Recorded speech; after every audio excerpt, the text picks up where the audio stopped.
Today, I just want to talk to those of you who feel overwhelmed, especially with the coronavirus and the pandemic that seems to be ever more increasing in numbers and fatality rates, mortality rates, and it can feel grim. And there's an overwhelming sense of grief and sorrow, oftentimes an overwhelming sense of panic. And on top of that, there's an overwhelming amount of information that's being given to us, whether it's from the CDC or the government telling us to wear a mask or not to wear a mask, or if you just go online, I'm getting ads telling me you need to vote for this person or don't vote for this person, or you need to invest in this stock or don't invest because the stock market's going to crash. And there's so much information being given. Even with social media, you have the influencers telling you, now is the time to live your best life as you're at home. Make that dalgona coffee or participate in the 30 push-up challenge. This is the time for you to pick up new hobbies and a new language. And you're thinking, man, I don't have the time to do all of that. It's an overwhelming situation. Without even realizing it, all of these things, all of these people telling you what to do or trying to influence you, what's happening is that it's creating a new set of values, a new set of priorities that are being given to you in this new COVID culture, telling you how to speak, how to think, and how to act. And without even knowing it, what it's calling us to do is it's calling us to live in a certain way that causes us to be overwhelmed, being overwhelmed by expectations.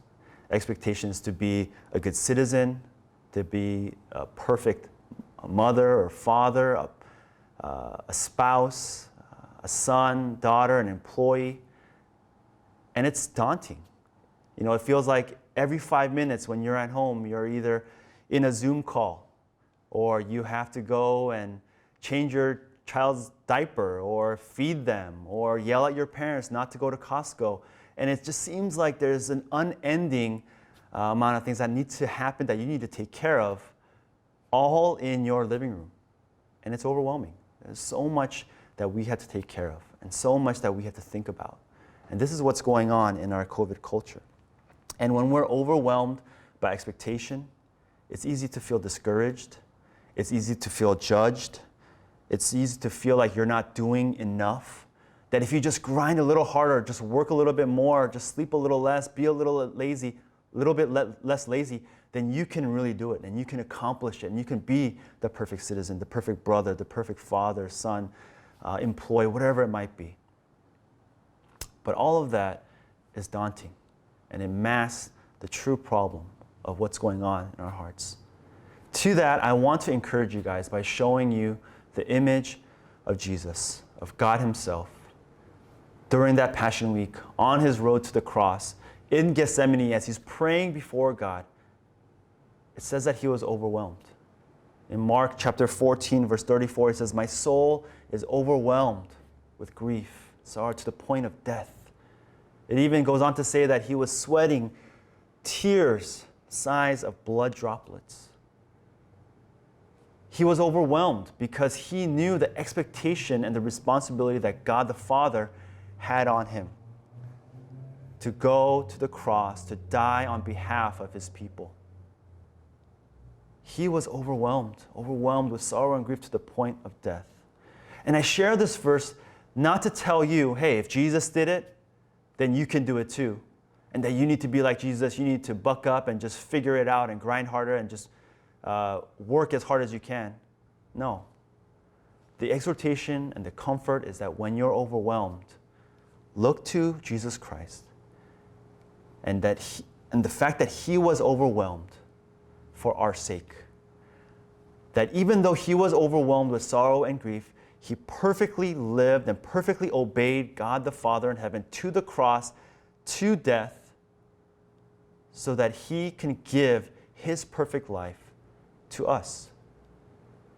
So that when we're overwhelmed by guilt, when we're overwhelmed with expectation, We don't have to worry about being approved by man or the world or approved by ourselves, because we're approved by God the Father in heaven, by the work that Jesus Christ has done. By placing our faith in Jesus Christ, we now receive the perfect work of Jesus Christ. That in God's eyes, we are now the perfect son. We are the perfect daughter. We're the perfect spouse. We are the perfect employee because of what Jesus has done by his perfect obedience.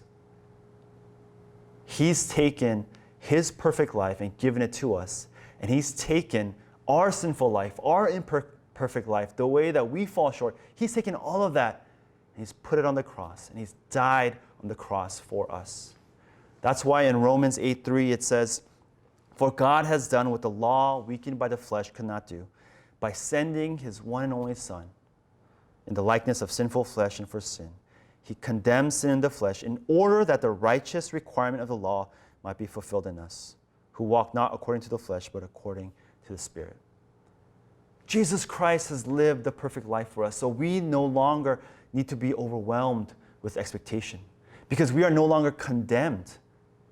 Though the world might not approve of us, though we might not even approve of ourselves and how we're doing in our lives, what's most important is that what we see is that God approves of us. He says there is no condemnation for those who are in Christ Jesus. And so I want to encourage you guys. I don't know how long this coronavirus will last. I don't know how many days. But what I do know is that as you live day by day, that you would be strengthened to know that you have been approved by God the Father through the work of Jesus Christ on the cross. And I pray that would bring you hope, that would bring you peace, and that would bring you a new life to hold on to.